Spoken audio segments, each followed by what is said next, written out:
opening his eyes. It was a trick that he tried to help fool his sleepy head that he was still in bed. The downside was it made putting pants on very tricky indeed. Up to that point, putting on underwear with his eyes shut was as close to living on the edge as Joe's life got. Joe lived in a tiny house in London with his mum. Dad had disappeared before Joe was born, and he didn't have any brothers or sisters. The nearest he ever came to having a sibling was the time when a cat from down the street came to stay for 10 days last year. Other than Mr. Tiddles, it had only ever been the two of them. Joe's mum was a park warden, and that meant she spent most of her days making sure that the flowers were looked after and no dogs were doing their doings where they shouldn't. It was a job she loved, and Joe loved her working there too. Joe's house didn't have a garden, just a tiny yard, the sort of place where you'd graze your knee if you fell over, which, as you know, is something Joe did a lot. So the park always felt like his and Mum's garden.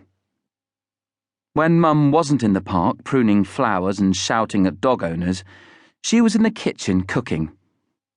It was her thing. She would stop off at the shops and buy the bags of food that no one else wanted, which she'd use for inspiration in the kitchen, thinking up extraordinarily weird recipes with which to impress Joe. Joe knew that it was really because money was sometimes tight, but it meant that meal times were never dull. Who can forget the cheese salad with onion gravy, or the plum tandoori crumble? Apart from the odd meal, Joe's life was pretty unremarkable. Apart from...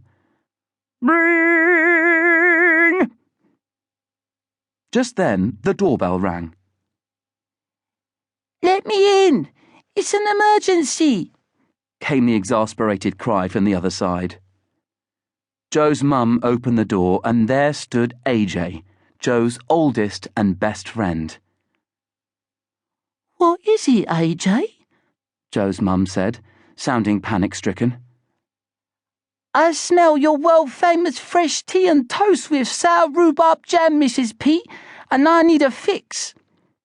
AJ grinned and waggled an eyebrow up and down. AJ was the only person in the world who found Joe's mum's cooking not only edible, but enjoyable too. Then again, AJ did once eat a fingerful of his own earwax in geography for a bet, so it's fair to say he probably hasn't got the most sophisticated palate. "Oh, AJ, doesn't your mother feed you?" Joe's mum asked, rolling her eyes. But she was well used to AJ's TARDIS-like stomach. "Breakfast is the most important meal of the day, Mrs. P. That's why I make it my business to have as many as possible. Got any pork pies?" AJ grinned, pushing past her in the direction of the breakfast table. "You know I hate those things, AJ," Mum said, shaking her head. "I think it's the jelly. It makes me squeamish." AJ and Joe had been friends since they were at nursery when they found out they had the same birthday. And let me tell you, when you're 3, that sort of thing blows your mind, which pretty much means you're destined to be bestest friends for life. If it wasn't for AJ, school would be nothing more than a yawn factory. AJ was the sort of boy who made even the dullest, dreariest things in life seem a giggle. He was always scheming, always thinking of a plan to make the teacher laugh, or trying to figure out how they were both going to become millionaires by next Tuesday. These plans nearly always involved Joe and nearly always failed, but that was half the fun.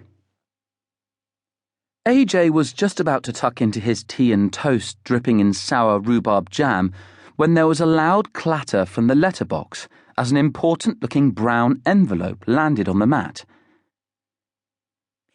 "Bit early for the post, isn't it?" Mum said. "Oh, it says special delivery." She opened it and unfolded the letter.